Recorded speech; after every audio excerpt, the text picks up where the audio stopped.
Alamos. They know they can beat Los Alamos. That's a good route for them to get to the semifinal and possibly even to the championship game.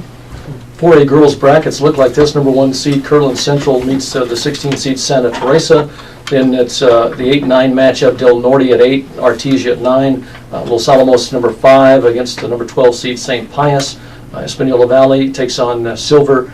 And again, these games, all the girls' games are on Friday, and all the boys' games will be on Saturday. But top half of the bracket, again, Espanola Valley, the 4 seed going against Silver, the number 13 seed. Bottom half of the bracket, number 3 seed Roswell, the 3-14 matchup, Albuquerque Academy, the 14 seed. Number 6 Volcano Vista against Capital and Coach Henderson.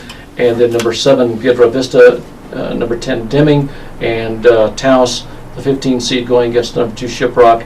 And if those who remember back in the late 70s, early 80s, mid-80s, through the mid-80s, when Kirtland and Shiprock were going at it, they were packing Tingley Coliseum, and finally the NMAA was able to move the games to the pit, and they began to not necessarily pack the pit, but pretty darn close. They were getting 15,000, 16,000 fans when Kirtland and Shiprock would play each other. So that brings back the fact that they're ranked 1 and 2 doesn't surprise anybody. It's been a while since it's been like that, but they dominated high school football, high school basketball in the girls division for so many years. I think Kirtland won seven in a row from 79 to 86, something like that. Yeah, something like that. And they also had I think they had the 7th most state titles of any team in the nation. I believe with 17.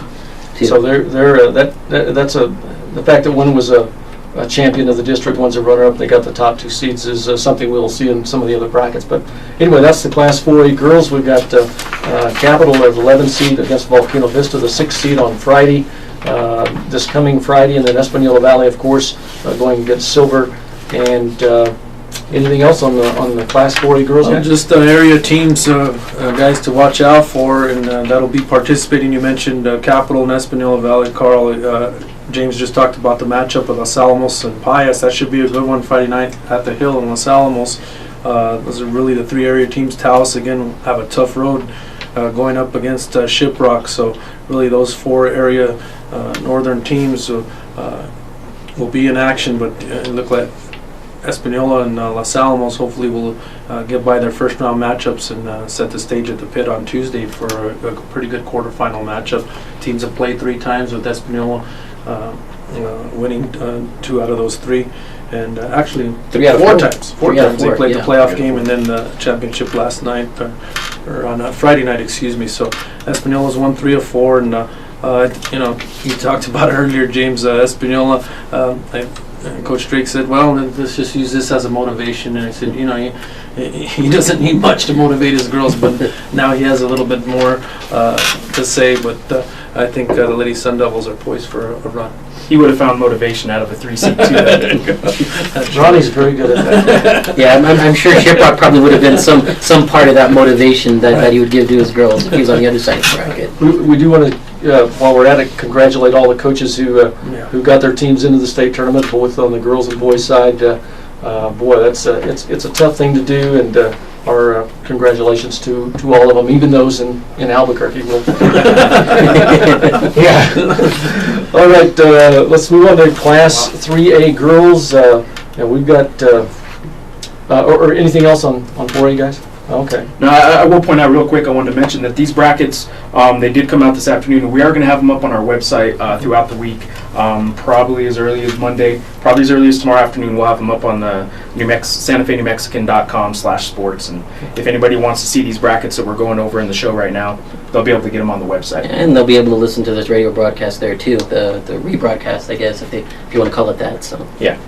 And that'll be on the website, right? Yes. Correct. Okay. All right. Moving on, Class AAA girls. Number 1 seed is Portales. Number 2 seed Santa Fe Indian School. Really no surprise there. Milwaukee, the number 3 seed. The number 4 seed is West Las Vegas. And the number 5 seed, as I try to scan down through here, is the Theroux Hawks. So Lady Hawks, those are the top 5 seeds. Let me do the top bracket. One of you guys can do the bottom bracket, and sure, we'll kind of go from there. Portales, number 1, against 16 Robertson.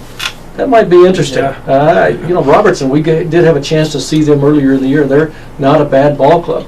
So we'll see how that that turns out. The 8-9 matchup, Socorro and St. Mike's, a rematch of a regular season game. Through number 5, Hot Springs number 12, and then West Las Vegas and Hatch Valley, the 4-13 matchup.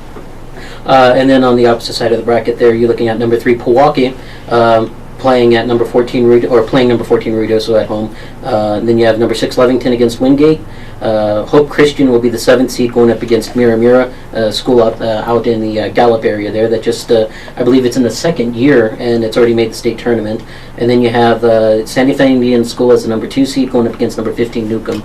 Obviously that game